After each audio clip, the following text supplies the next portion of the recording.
Hey guys, what's going on? It's Coach Will, and in today's video, I want to talk about whether or not it's worth it for a gym that does constantly varied functional movements at high intensity to be a CrossFit affiliate, to pay to be a CrossFit affiliate, if it's worth it to do that every year. So this question, or this video, was prompted by gym owner in our program who's had a lot of success, Joey Guinto here.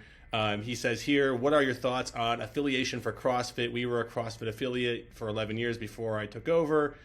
During the shutdowns, we couldn't afford it, and now we're in a different spot, and there are some additional benefits to doing it. I've been opening the discussion with other gym owners. Okay, so yeah, this is something I have a lot of insight on. We work with over 500 gyms, most of them CrossFit affiliates and boxes, probably like 65 or 70% or more of them are affiliated, and the remaining 25 or 30%, most of them are pretty much CrossFit gyms that are either dealer affiliated or never affiliated or are doing something a little bit different. First addressing the affiliation and what it is. So CrossFit affiliation, it's not a franchise. This is not necessarily speaking to Joey, who knows this, but anybody who's considering this or is confused on what exactly affiliation means, right? So affiliation and franchising are two different things, right? So when it comes to licensing a brand, you can be an affiliate. You can pay to use the license in some sort of limited capacity, which is what an affiliation is. Affiliation basically means that it sounds like what it is. You're affiliated with this brand, and with paying them, you get limited use of their brand, and it's only certain uses, right? So when you affiliate, you're basically saying, like, I'm going to pay you CrossFit, so I pay CrossFit HQ, CrossFit Corporate, so I can use your brand on my facility, right? The difference between that and a franchise is a franchise comes with, basically all the SOPs on how to run your business written out for you, and it's pretty much like you have to run it their way, right? And with that, there's benefits. Right? You have to run it their way, so it's limited in regards to what you can do, but at the same time, it's pretty much done for you. It's almost like turnkey, right? Like, you're buying all the equipment that they say you have to buy. You're buying all the SOPs that say you have to buy. You have to run it that way. You have to run their marketing stuff. Typically, depends on the franchise. Some franchises have limited, scope or more scope. With an affiliation with CrossFit, it's only, I think, right now $3,000 per year, or if you pay for it monthly, I think you pay a little bit more because they're basically financing it for you. So you're paying basically a fee for them to break up the payments for you, which is fair. If they're going to finance it for you, then you need to pay essentially interest on that money because, there's no guarantee that you continue to pay for it in the agreements, and they need to offset those losses if you don't follow through, and they're letting you use their brand, right? So with the CrossFit affiliation, basically every L1 coach is allowed to open one CrossFit affiliate. So one CrossFit gym owner or one CrossFit coach can open one affiliate. They can't open two. You can have two affiliates in your name. That doesn't mean you can't, as a company, own multiple affiliates. You just have to put every affiliate under a different name. And CrossFit doesn't seem to have an issue with that. In fact, I'm sure they're aware that some people own multiple affiliates that are under different people's names, but they're held by one corporation, right? It's just on paper for CrossFit as to who the accountable coach is for that affiliate. That's all that is, I believe, right? Now with CrossFit affiliate, what do you get, right? So as far as what I understand right now, CrossFit HQ, since being acquired, has started to put a few more resources behind what it is. But in regards to what they give you on paper and what's promised, it's literally just limited use of the name, right? There's no guarantees that they give you any support. There's no guarantees that they give you any SOPs. There's no guarantees they teach you how to run a gym, how to market a gym, how to sell, how to convert, how to keep people, how to retain them, right? And that's evidence of the fact that I would say probably 70% of CrossFit affiliates don't make any money, right? Most CrossFit affiliates, when they get on a call with me, and we've talked to thousands now, which is a good percentage of the total affiliates out there. There's, I think, 13 or 14,000 affiliates, and we've talked to over 1,000 on the phone, and then I think I've got an audience of at least 3,000 to 5,000 on Facebook alone that I keep tabs on and see what's going on. And I see the posts. I see, I'm struggling. I see this and that, right? And I have a good idea based on just looking at imagery, like how big their gym is and how many members they probably have, because I know how these gyms run, and you can literally send me a picture of a class, and I can, at a busy hour, and I could probably tell you, how many members your gym has, and all that good stuff. So, excuse me. So in regards to affiliation, that's what you're paying for. Now people are like, well, I just pay $3,000 a year, and all I get is to use the name, and all that good stuff.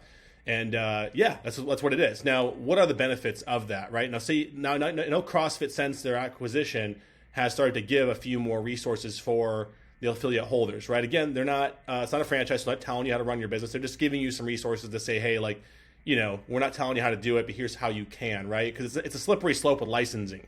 It's they have to really keep their nose clean in regards to like what they tell you to do, right? Because if they start to tell you what to do, they technically kind of breach their own licensing agreement, and they start behaving like a franchise, which can get them in hot water legally if they start to tell you what to do. So all they can really do is say, and they have to be very careful about the things that they do say, here's best practices, because if it's too pointed and it's too specific, again, it could come off as like a franchise, right? And they're not trying to put themselves in the franchise waters, because franchising is very, very, even though it can make money for brands, it's also like legally a lot of work and effort to keep up, right? And right now CrossFit has it really, really good with basically just being like a limited use brand agreement with their affiliation, right? So they'll give you some best practices, but you're not going to find anything that like tactically or practically is really going to like, that's really definitive. That's like how you should do it. And with that, like, that advice is relatively canned advice, relatively templated advice.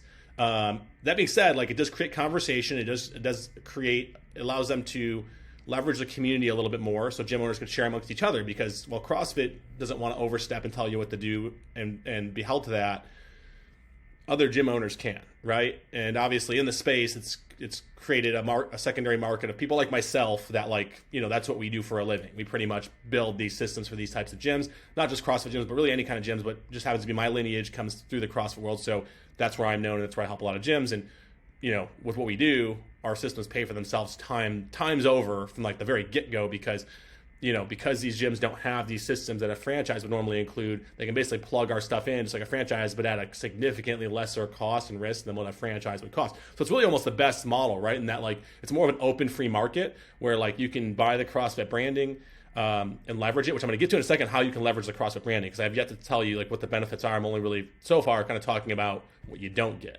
But with that, you can go and find whose system you want, buy that, plug it in, run it.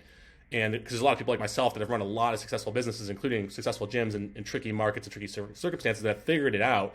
And in building a business, you have choices, right? Like, you have a choice of like, try to figure it out yourself, which is really, really hard to do as the market gets more and more competitive and consolidated, and costs go higher for things like advertising and all those things. Those waters are really, really murky. Like, accelerating the time is worth it, because you could easily spend enormous amounts of time and money trying to figure out what's going to work for these gyms, because they're not easy businesses to grow. If your goal is to become a billionaire, I would not say open a CrossFit affiliate. That would not be the first step I would make. Now, for me, I didn't either. My first gym was actually a side project from a business that was a multi-million-dollar a year business, and I opened my CrossFit gym, and we did really, really well because I applied what I knew from my multi-million-dollar, business that I had started. So, in regards to what is the benefit and how can you leverage the CrossFit branding? Well, with what I know about marketing, and what's worked really, really well and what's working really well for gyms right now is, like, as far as we know right now in 2023, there's not a place where people more intently look for fitness than on a Google search, right? I know there's social media and there's a lot of other things out there that will help you grow a business that people are really hot on right now. For the last like 5, 6, 7 years, social media has been all the rage, and every gym's like, I got to publish social media, I got to run out of social media, right? But that's interruption advertising, right? People don't go to those platforms to look for a gym. They go there to look at pictures of dogs, babies, and their friends, and keep up with the Joneses. And if they happen to see your stuff on there, that's great. And you can get conversion, you can get traffic, all that on there, because a lot of people are on it every day, right? But if I'm someone who's actively looking for a gym, where am I going to go looking for it at on the internet? I'm going to type it into Google, right? If I'm a plumber and if I have a water leak in my house and I don't have a plumber and I need a plumber and I don't know one, what am I going to do? Quicker than I can think about it, I'm going to Google, best plumber near me, right? And I'm going to look at the top 3 or 4 reviews based on what Google's aggregated for me in the algorithm. And I'm going to probably call those top 2 or 3, try to get a quote, try to get them in the door. Same thing if, like, I have an electricity outage or I need, a garage door opener installed. I'm going to look basically at, like, who's nearest to me, who has the best reputation, and who's demonstrated that they have the trust of Google and the other people around. And I'm going to probably click them and check them out, right? Now, Google's algorithm over the last 3 or 4 years, I think it was June of 2022 or 2021, there was a big shift that a lot of people didn't talk about, and that Google pivoted more towards big brands. And independents kind of dropped in the rankings, and a lot of gyms were hampered by this. Now, the cool thing is CrossFit's considered a bigger brand. The biggest brands that seem to be getting the most weight on Google are like your Anytime Fitnesses. They seem to dominate every market I've looked at. I've looked at almost every market. Anytime Fitness will be at the top for some reason. And good for them. I don't know what they did, or if it just happens to fit exactly what Google's looking for. If you happen to type in, and again, these are broader searches like gyms near me, gyms, best gym near me. It seems like that always comes up. But CrossFit is a big global brand, and big global brands, Google seeming to prop up a little bit more. So with that, like, we've seen the CrossFit branded gyms jump in ranking, but that's not necessarily, like, that's only if the gym owner knows what they're doing. Like, if they work with us, we like do all that stuff for them, like the SEO, all that stuff that helps leverage that brand and build it the right way. Like, we do all that so it creates that leverage with the brand, and then like we can get a CrossFit gym like highly ranked. And as a result, they're getting a lot of traffic, because if you're ranked top 3 or 4 in what's called the Google local listings, those gyms in almost every market get 30, 40, 50, 60,000, 100,000 in some bigger markets, local search impressions that they're showing up in for searches like exercise, fitness, health and wellness, gym near me, almost anything in your area, which people are searching all the time, even in the smallest towns. Even in the smallest towns, we'll see gyms getting 10,000 plus hits. Towns of 5,000 people getting 10,000 plus hits in their area, which you're like, how does that happen? It's like, well, because the average person is proactively thinking about that all the time, and it's always on their mind, and they'll search it more than once, right? So they're showing up in a lot of hits, and if you're at the top of that, some percentage of those clicks are going through to you, right? So that's where I would say right now, and this can change. That's where I'd say right now the value is, and I would say we're seeing that brand equity that CrossFit's built holding some weight in the search engines versus independent gyms, because if CrossFit doesn't see that you're attached to a larger brand, there's less trust there now. It's just how Google's ranking things right now, is they're just saying like, hey, if you're a bigger brand, we trust you a little bit more. We assume you're going to be around, which makes sense. In a recession, a business that Google views as being tethered to a larger brand, and this is not necessarily always true, but like has more backing and the ability to pull through and more support and more resources than a smaller independent that doesn't, right? So like that's where I'd see the upside. Now you're like, okay, well, logically, how can you prove that, Will? It's like, well, $3,000 a year for CrossFit affiliate, right? No small sum of money for the average, constantly varied functional fitness, high intensity gym owner, right? Like the average box owner, they might only be making, if they're, like the average gym, they might only be making 40, 50, 30, 40, 50K a year if they're lucky, right? That's probably less. That's probably more than average. So 3K is a big chunk.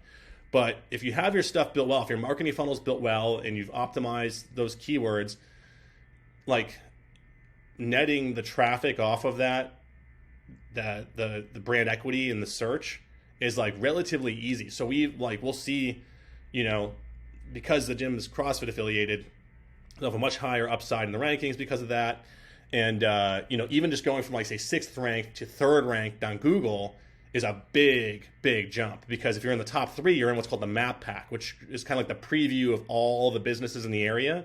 And if you're in that top 3, you're like a preferred business by Google, and people almost won't even click to see more businesses. They'll just click one of those top 3, right? And we're seeing more and more of that since Google's adjusted its algorithm towards the bigger brands. And this is what the bigger brands are doing better than most independent CrossFit gyms, is bigger brands are, providing all that backing in regards to like optimizing for the search engines and giving the gym owner the SOPs to keep boosting that, right? And that's what we do for our gyms that we work with. But the average affiliate that doesn't have those resources, they're just sitting like 6th, 7th, 8th, 9th, because they're not leveraging that as much, right? But if they do leverage that, I mean, literally $3,000 for the average CrossFit affiliate owner. If you're charging, say, 12 months out of the year, your average client's paying, even on the low side, which you shouldn't charge much less than this, and if you do, you need to work on this, but $150, $150 a month, right? So say you're, 12 months times $150, what is that? 12 months times $150 is $1,800. That's if you net one customer, because of you're leveraging this branding and ranking, because between being a CrossFit affiliate and using our stuff, you're I'm not trying to pitch our stuff, but I know our stuff works, and not a lot of people can do what we do. So like, I'm just gonna be real with you guys that like, this is worth it to do. But you're $1,800 on one more customer per year, and then so you really just need 2, and you're in the green on your $3,000 a year, right? So you can't just pay for CrossFit affiliation and just float it, right? It's like I said, you're going to get some benefit for it, but you additionally need to put, you still need the same things the franchises have, the other resources, right? Which is why like working with Big Little Gyms, and if you already work with Big Little Gyms, you know this. Like this gym owner that asked this question, Joey here, he's had huge growth. I want to say like his gym is like 10x since working with us, and he doesn't do any gimmicky ads or anything like that. We just do the things that we do here, and he's not even CrossFit affiliated. So that's why I'm doing this video is for him, is to tell him like, hey, yeah, if you have the money and you need write-offs anyway, say your gym is doing $50K a month, and you're able to pay yourself $100K a year, and you're good. Then you probably need some write-offs anyways for tax purposes, so you're not putting yourself in some crazy tax bracket. Writing off the $3K a year to be a CrossFit affiliate to net, because you'll easily, I'd say, just because you're CrossFit affiliated, you should easily be able to, just because you're CrossFit affiliated, and people will look specifically for a CrossFit affiliate area, you should easily be able to directly net the 2 clients a year that you need, and then everything beyond that is just, is just cherry, right? So like you should be able to 10x that if you're using systems like ours here at Big Little Gyms. Which if you're not, go to biglittlegyms.com. When you get there, you can read about what we do and how we do it. And then there's a getting started button. You can click that, fill out a form. It'll take you to book an intro with me, discovery call, and we can talk more. And I'll break this down for you. And I'll literally show you on your stuff, like how this would benefit you, so you can see the A's, the B's, and C's. And we 100% like risk-free guarantee all of our stuff. Like we have an outstanding reputation in the independent like gym space, and especially like with CrossFit affiliates as well. Very, very strong reputation. And we're not willing to risk that, because one person has a bad experience with us. We would just as soon just guarantee what we do and back up everything we do. We're also probably one of the best values in the entire space, in that we don't have a huge, financial burden for you to begin working with us and get our resources. And we give you both the guidance, mentorship, and like strategy on this stuff. We do a lot of it for you, and we give you the systems, tools, and some of the tech too. Things like your marketing funnel, website, CRM, all these other things that are needed and necessary, that are highly under leveraged by gyms. So again, go to biglittlegyms.com if that interests you. For you guys that are part of working with BLG already, incredibly grateful for your business. You guys already know, and if you do work with us, give a little shout out in the comments wherever you're watching this, if it's on like YouTube or one of these other platforms. If you do have any questions or additional questions or follow-up stuff, you can also put that in the comments and all that good stuff. So yeah, have a good day, guys. Onward and upward. Coach Will out. See you later.